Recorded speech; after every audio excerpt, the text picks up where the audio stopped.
Throughout history, there's always been those polarizing figures that we love to hate, and we hate to love. There's no place where these types of figures come out more than in the world of sports, especially in the National Basketball Association, or the NBA. Have you ever watched a game and saw a player that you just knew that you would not like, but yet every time that he was on the court or you heard the announcers call his name, you found yourself paying attention to him? Or later, when he's on the news and you find yourself gaining interest in what they're saying about him. Why do you care? If you don't like him, what does it matter? There are many explanations for this type of phenomenon, but we first have to understand what it is that we don't like about these players and why we care about them being talked about. The aspects that we're going to look at are the theories behind deviance and norm violations, and then we're going to relate them to the NBA. We're also going to explore some examples of breaching experiments and the works of comedian Andy Kaufman to help understand what it is we don't like about these players and why they stand out to us. Then we are going to jump into Carl Jung's shadow theory and discuss how the media and gamecast announcers play a role in our shadow figures and how we relate that to the players that we don't like. Throughout this whole process, we'll be attributing the aspects that we're talking about to a handful of NBA players, coaches, teams, and administrators who are perceived to be disliked or hated. One of the primary aspects that we're going to be looking at is the aspect of norms, norm violations, and deviance. Now, norms are the culturally accepted rules of behavior, or the code of conduct, if you will, and these norms lead to values. These norms and values are socialized over time to the culture that they affect. Now, because we live in America, we hold the cultures and norms of America in high value, and we do not like it when people break these norms. Now, one of the values that Americans hold dear is the value of hard work. Now, because of this particular belief, American society does not look highly upon people who are lazy or don't work as hard as they should. This is also one of the most important beliefs in the NBA. Hard work is very valuable in the league, and players who do not live up to this belief of hard work are usually blackballed from the league and shunned by their fellow players, coaches, and administrators, as well as the fans of the league in general.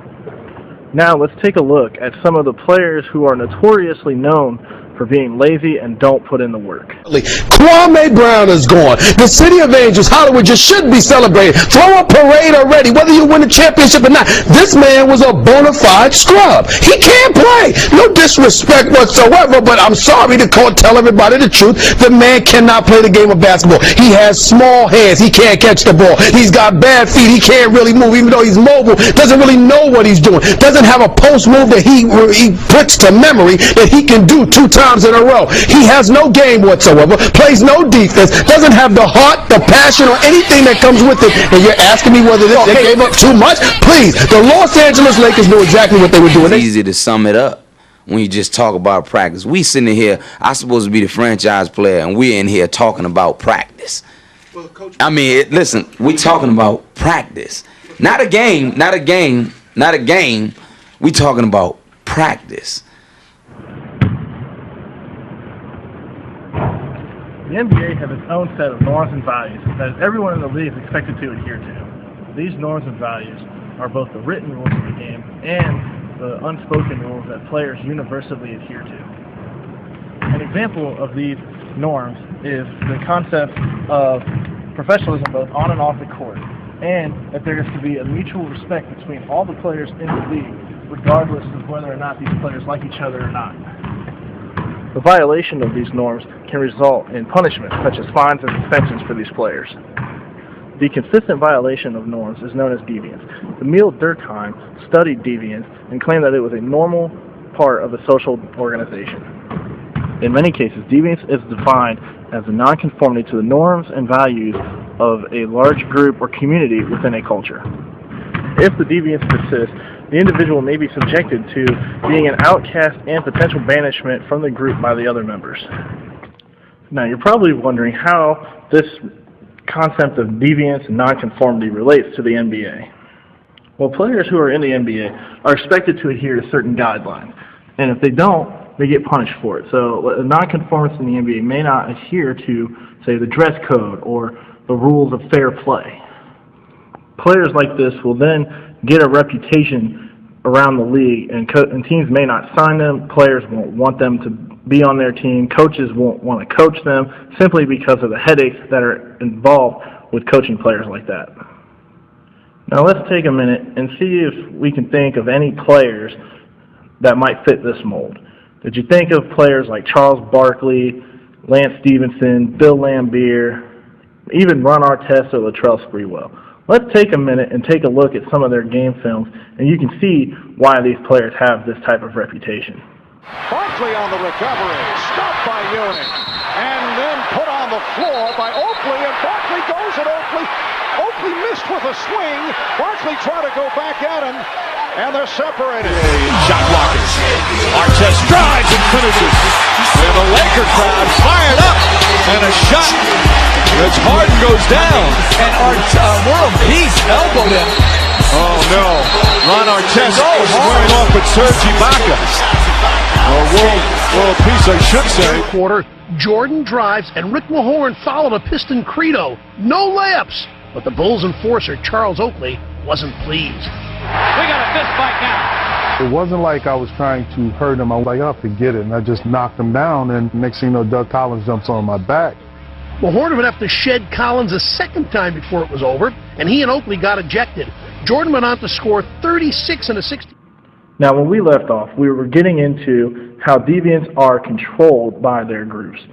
This is done in the NBA through the commissioner. The commissioner hands down punishments for players who are deviant, nonconformists, who continuously break the rules of the league, and he hands down the punishments to that. And that is how they are controlled. Now, there was a time in the league when a deviant-based and nonconformist culture tried to take over the league. And the poster children for this movement in the league was the Bad Boy Pistons of the late 1980s and the early 1990s. This team was everything that a deviant player and nonconformist team should look like. Let's take a look and see why.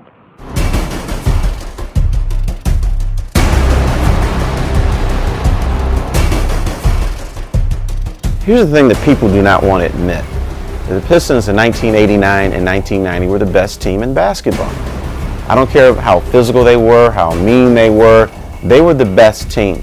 This was a very physical basketball team. When they came onto the court, they were intent on winning. Up to Billy, he'll square up and gun left wing. It goes! They were hard-working, took absolutely no prisoners, really didn't care who they upset, pissed off, whatever. But the biggest problem was the Detroit Pistons. They kicked their ass. I think a lot of times teams would get on the court and feel defeated before the game even started because they went, oh my God, if something bad happens, they're just going to kick our you-know-what. And most teams can't play that way. So when they tried to play that way, they were already beat. We'd shut teams down, period. That's what we do. And it's Rodman operating. Great offensive rebounder. Taken down at the end line, and now punches exchange. We knew when it was a man down, team got up. I mean, the name just kind of came along with it, the bad boy name, and then we just rolled with it. There is a silence knocked down by Laimbeer. Now that we have looked at theories for norm violation and deviance, let's take a look at breaching experiments and see how people have gone on to further study norm violations. So you're probably wondering, what is a breaching experiment? A breaching experiment is an experiment that seeks to study and examine people's reactions to the breaking of generally accepted norms, and this is done in the fields of psychology and sociology. These experiments involve the conscious behavior that violates a generally accepted norm, and the goal is to observe the social reaction to that behavior. The theoretical groundwork for breaching experiments was laid by sociologist Irving Goffman. However, breaching experiments is generally associated with ethnomethodology, which is the work of Harold Garfinkel. Garfinkel expanded on Goffman's ideas and developed them into a qualitative research method. His form of ethnomethodology was then later used by Stanley Milgram in the 1970s and the 1980s. One of the primary users of norm violation and breaching experiments was comedian Andy Kaufman. Now, even though he was not a sociologist, he used norm violations and types of breaching experiments to create his own unique style. He then used this style to challenge the norms of society and push them to previously unseen limits. Now, let's take a look at some of his material and see how he pioneered breaching experiments and norm violation into comedy.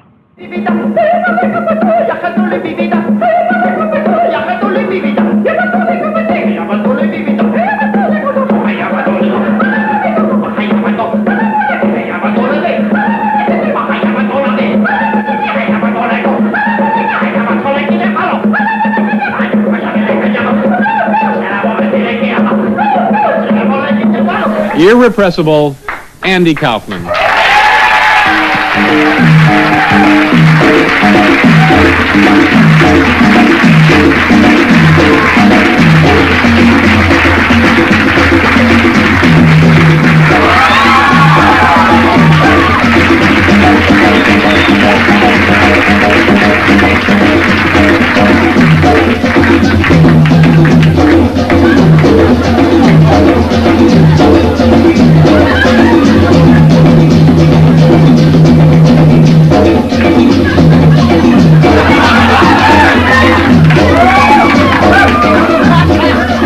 Andy Kaufman, ladies and gentlemen. Good luck to you, Andy. Thank you for stopping by. Andy Kaufman.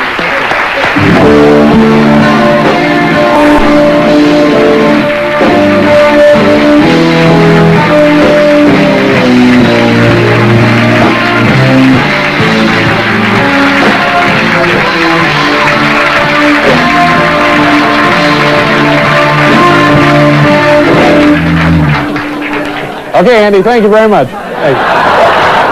The next aspect that I want to explore is the idea of why do we care about this stuff? Why does the media care what a guy wore to a game or what player does what?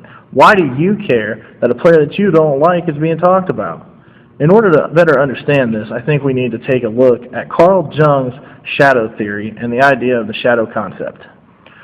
The figure that's known as a shadow that Carl Jung refers to is very similar to the unconscious that Sigmund Freud talks about in his works. Carl Jung breaks the shadow down into two aspects. Those aspects are that the shadow is an unconscious aspect of the personality that the conscious ego does not identify with, and that the shadow is the entirety of the unconsciousness. The first aspect of the shadow is considered to be largely negative because people tend to reject or remain ignorant of the least desirable aspects of their own personalities. Jung also states that everyone has a shadow and that the shadow embodies everything, including the positive and the negative aspects outside the light of the conscious mind. Because of this, the less a person embodies their shadow in their lives, the denser and blacker that shadow will become. Now, because of this aspect, people will tend to look at their own perceived inferiorities and project them onto another and recognize them as a perceived moral deficiency in another person. When this happens, it is known as psychological projection.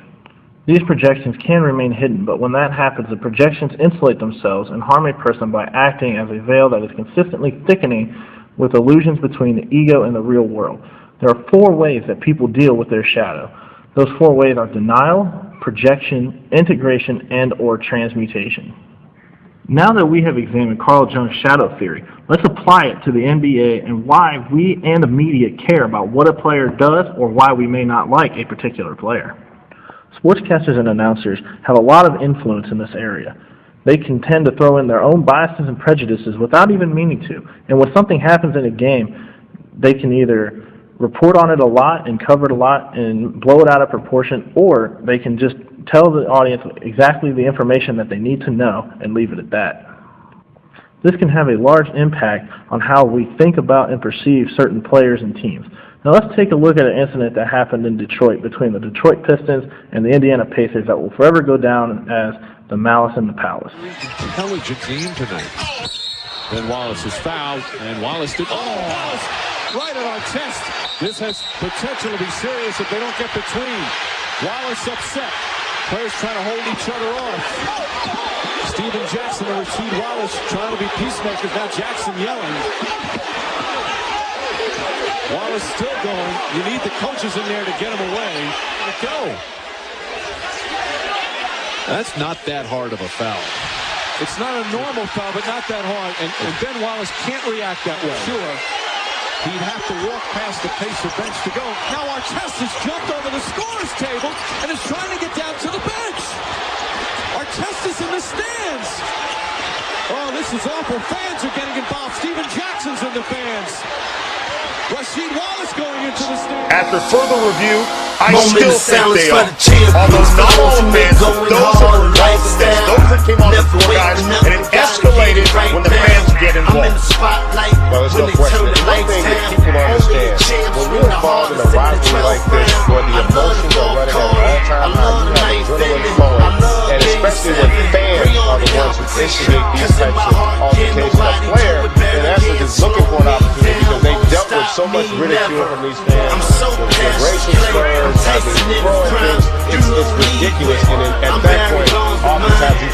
control emotion. And you're going to hear people talk about players having to show restraint, this, that, and the other. Most people, the average person in the street, they wouldn't even show the kind of restraint that players do just listening to the heckling and abuse that you take in the course of the game as a professional athlete. But we understand. Now, the amount of media attention that incident received blew the entire thing out of proportion.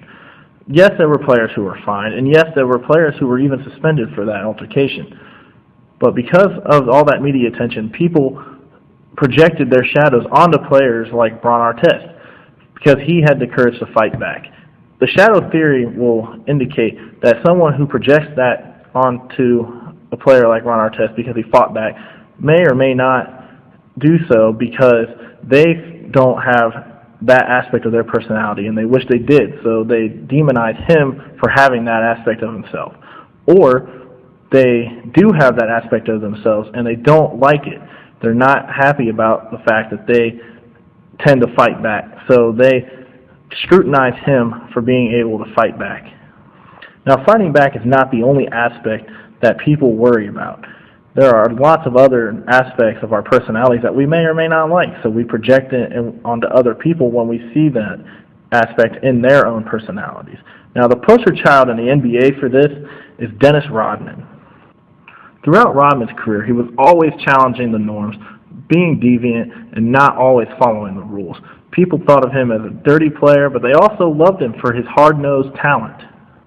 But no matter what your stance on him, you paid attention to him, and the media paid a lot of attention to him because he was just such a phenomenon. Let's take a look at just a few examples of the phenomenon that it was Dennis Rodman. Rodman rebound, timeout, Chicago. And Kersey knocks the ball away. Be careful. Here comes O'Neal.